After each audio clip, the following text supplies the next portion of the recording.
Look at this. We are jammed. Jammed. Look, we got the Shadow. Another Street Fighter 2. And here's one we're going to do later tonight, Victory, because this is going out in the morning. It has to. We're not going to do a video on a Street Fighter because we've got so many of them, and you've seen them 1,000 times. But we're going to do a Shadow. Actually, tonight's video is special because one of our regular customers bought a boatload of games from us already. He's ordered 3 more, and he likes them all original. So they have original black tea molding. Of course, it's brand new. So all 3. These 2 have the black tea molding, and of course, Donkey Kong is the 3. Let us start with the Gorf. We're going to do the front first, then we're going to go to the back. Oh. He wanted the original black tea handle. So I've given him that, just what he wants. There's the black handle. Oh, by the way, there's my baby Gorf. And I brought this over because I'm going to get that working and put my LEDs in that handle. So I brought them so we could get them both running at the same time. This came out obviously very nice. Steven has touched up the original metal control panel. Nobody makes them anymore. They just make overlays. So it's nice when you have the original metal one. That's right. There are 5 light bulbs in this. 1, 2, 3, 4, and 5. You can't see it as well. We have a green bulb in the back that lights up all the green. The monitor has this beautiful picture. We got a little color bleed. To do some degaussing. There we go. Sometimes we move the game with it on. Did you know if you move games with them turned on, you can muddy up the colors? The only way to fix that is to turn the game off, leave it off for a few minutes, and turn it back on, and it'll fix itself. Yeah, so you've learned something. It really affects monitors that are not directly up like this, but at an angle. Thank you. Let's move on to... Thank you. I was hoping nobody heard you. Would it be freaking kill you to be courteous in even one of your videos? Listen, I let you spend all that time with Mother. Oh, gee, thanks. I'm glad I had your permission. Did you know a boy's best friend is his mother? Well, a boy's best friend is his mother. Yeah, but your mother hated you. What does that tell you? Didn't hate Norman. Oh, loved Norman. Look, the Defender. It is a new control panel, but it is the heavy plastic one. It's not a sticker. New buttons. Control. We actually changed the interior of that so it's playing beautifully. Look at this. It's beautiful. It's got a nice, beautiful gloss finish to it, courtesy of my Steven. He is actually out on a delivery. His leg feels well enough to do a delivery. That's because I refused to do it, even though you tried making me. Frank, I like making you do deliveries. Where do you get my medical bills? Look, Donkey Kong. You like Donkey Dong, don't you? God, Frank. Like any dong you can get your hands on. God, Frank, there are babies watching this. Babies. And what are you doing? Just standing around? Walter! Nobody here by that name? Uh-oh, he doesn't like Walter. Walt! How's that? Hey, Bob! You know, Walter comes in every Tuesday. Oh, he came in today because we closed Thanksgiving. He came in Monday. He didn't get the memo that we're working Thanksgiving? Friday. And he goes to Pizza Hut with us. There's babies watching! You can't say slut! You can't say that on my video. I can, but you can't. Look, Donkey Kong. Look. New control panel overlay. New instruction card. We actually had to get a screw. Wallace had to paint it. We have a screw that's going here. Screw and bolts. The only thing left to finish. We have repainted the blue so it looks beautiful. We've put the new sidearm on it. Now what we did, because this is a double Donkey Kong, I'm going to show you that in a minute. We have Donkey Kong Jr. on one side, Donkey Kong on the other. Gary! Gary? And look. Here's Gary. You! I guess I'm We don't want to call Walter, gotta call you something. No, I don't. He doesn't like Walter. No, I do not. God gave you that name. 8479P. That looks like an artificial stamp. That could be the serial number. Look, Double Donkey Kong has the wonderment of adding advertising sound. And you can, here's the website where you can actually send your Donkey Kong Jr. board out to have the 2 boards done. It's a great job these guys do. They must have converted, I don't know, 20 of ours to double Donkey Kongs. I have one at my house. Hold the 2 buttons down, and bang, you're into the next game. Isn't that nice? No waiting, no ifs, ands, or buts. They also have free play settings. And bang, you're back out. And they have the advertising now on the Donkey Kong. Isn't that great? Control, we've taken the joystick apart. We've cleaned it. Oh God, they're cruddy after all these years. 35 years old, 34 years old now, this thing. Terrific joystick made by Nintendo. Now, we're going to go to the back. Now we're going to go to the time machine. Okay. That's where you do your best work. Television set. It's where you do the best. Back door. Now, let me explain something.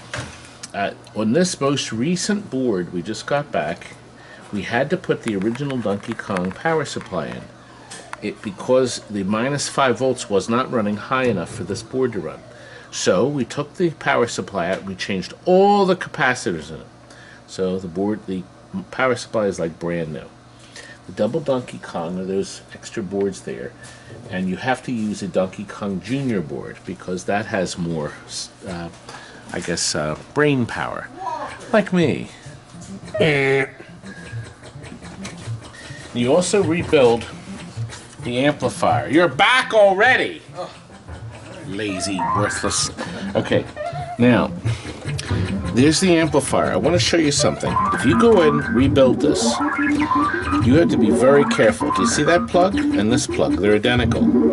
If you go plugging them in the wrong place, you're in for a whole lot of hurt. You will blow up the board. It will be unrepairable. So if you do it, right left and right on the plugs before you take the board out, so you don't do that. We are running the original bulb up top. Do you know the fluorescent light on the top is a 10 watt? It's a Japanese fixture running at 100 volts. And people sometimes will change the whole fixture and they'll put a 120 volt fluorescent light and it won't work because they're plugging it in the socket on the bottom that's only putting out 100 volts. The monitor and the fluorescent fixture run on 100 volts. And that transformer in the bottom, that baby right there, takes your 120 in and converts it to 100. So if you're having a problem with the fluorescent light, you will have to run the fluorescent socket, see there's that outlet right there. Notice it says right on it, 100 volts. You will have to unplug the fluorescent light and you'll have to wire it into the strip on this side and not into that. Look, a tidbit of information. We prefer our Donkey Kong Nintendo games to have the original fixture. These have the screw-in starter. That fixture will run for 150 years. All you need is a new bolt. We stock hundreds of them, so that's just a little bit of advice. Now, we'll move on to the Defender. Frank, see, we're going back and front. The Defender. The G07 Electro Home Monitor. New flyback, all new capacitors. We've also changed.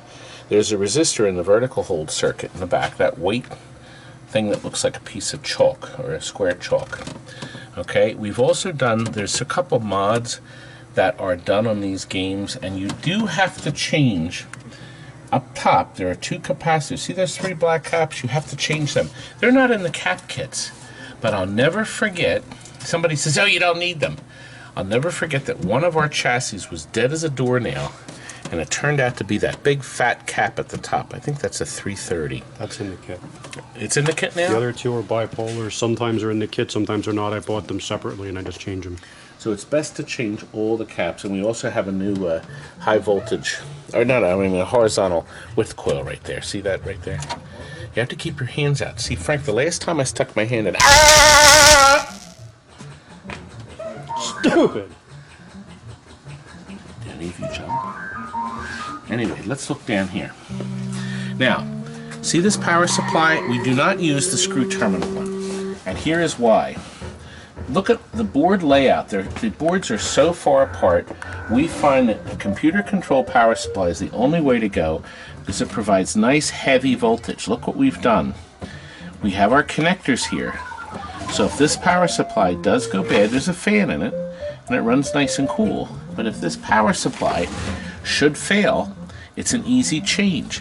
We just had to send one to a guy in Texas. He bought the machine from us in 2004, and the silver power supply went dead. Couldn't believe it. Dead as a door now. I'd write a letter. We should write a letter. A nasty one. Now, you'll notice here, Frank has also added a fuse. Chris did that. Oh, this is a Chris. Chris did this one, yeah. Chris is the unseen electronics tech. He doesn't like to be filmed. Anyway, that fuse is a 1 amp, a slow blow, and that's wired into the coin lights in case some bozo shorts out the oven. It's not me that does that. Some imbecile, they're changing the bulb and they break the socket. So rather than do a direct short to them, it blows the fuse. So we always put that fuse in. Here is the logic board. Now notice we've changed the connector and we put triuricon. That's the 3-pin pins into that holder. So that way that plug now makes solid contact on all the pins on this board. That board will now never go bad again, probably. The original problem was the shitty power supply on the bottom, that linear crapo power supply, and it never put out exactly the right volts. And number two, if it lost one voltage because a fuse blew, it could blow up your logic board. Doing this will probably ensure that this board will never go bad. And look, see the button battery? Customer can change that himself, can he, Frank? Yes, sir.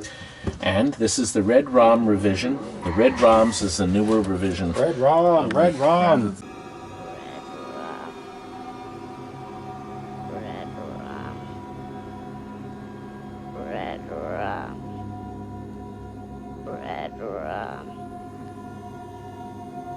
Red ROM. That's lame, Frank. Anyway, the green ROM is the older system. Okay, now, this isn't going to be good. Okay. And look, new capacitor. And finally, let's walk over. Oh gosh. Our last Gorf, we had so many of these. There's no room, Frank. Maybe you could Especially use when you're back here. A couple 100 pounds. Look, new power supply. Nice quality voltage to our cage. We took that cage out, we turned it upside down, and we sat down at the bench and we spent 1 hour reflowing solder on all the pins. I did it. I don't remember seeing you do it. I did it on Thursday of last week. Repinned the connector there. Now, the logic boards, we did our little test. We tested a whole boatload of boards so I could get my mini Gorf working too. And of course, we reheated the monitor, or the monitor has new caps, and we also reheated the amplifier. There's that wonderful stereo amplifier, very dependable, and the only game in the world that uses this board, right here. This is the RGB sync board. And all the other games, they got away with this and put it into the game core, but you have to have this board to run your monitor. That gets cold solder connections. I pointed that out in another video too. Actually, Frank, this is an opportunity for you to come up here and see this. Look, our soda delivery from the Pepsi Corporation. Right here. Look at this, which is, anyway. Slobs? Here's our Gorf testing center. So now we have a whole bunch of these wonderful RAM cards tested and working. I'm not sure the status on these. These are Robbie wrote. There's a whole bunch of boards here, but some of them say untested because there are others. Now we have a box of bad boards. We know these are bad, and we're going to sell those as bad. And then another stack of working boards. So you can see, if we get a game in, this is the golden opportunity to do some tests. Look at this. This is the last Shack Attack. Isn't this going out in an hour? Yes, we have to deliver this. Gosh, it needs a fuse and a bulb, and I think one of the targets broke. Actually, this has been a wonder to bring this one back to life. See the Shack Attack here? Are you still here? You can't say that in my videos. I think you should start. I told you to. You can't say that in my videos. Did already. That's why you got that fucking edit button. You can't say that either. Hell yeah. You know, I'm going to bloop all that out. Oh no. Now look, Tony has been spending hours on this. Is this the same Shack Attack? No, this is our last one.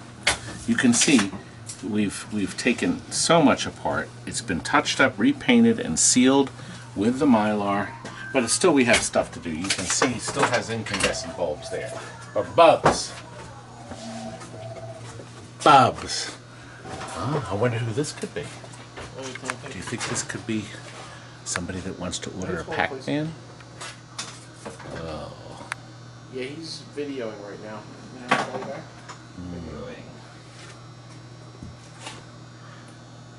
No matter what time of day or night, they call and call and call. Anyway, what is left? Do we have everything done? I think we do. Anyway, these 3 games are going to be shipped out. He ordered 2 more. He ordered 2 more games, actually. A Whitewater. Where's that? A Whitewater that was stunning. The Whitewater is The head's folded up in front of the jukebox. Is that it down there? yes, okay. And a yellow Pac-Man. Steven is doing his wonders. So he has 2 final games. Oh, look what's coming in. Just traded in. Williams smash hit Cyclone. And look, Frank, look at how long ago. This shows you, everybody says, why do you put your stickers on it? Look, we sold it to a customer in 1996. My excitement just spilled all over the floor. Yeah. Anyway, 1996. They had Joy. 99 it says. 1999 is Well, it? upside down, 96. it's a 6, so 16 years. what difference does it make? Anyway, he's traded it back in. It's going to go back into the showroom, and we're going to find another customer that has lots and lots of money. Anyway, we're going to try to do victory tonight, so keep watching our channel. Good night.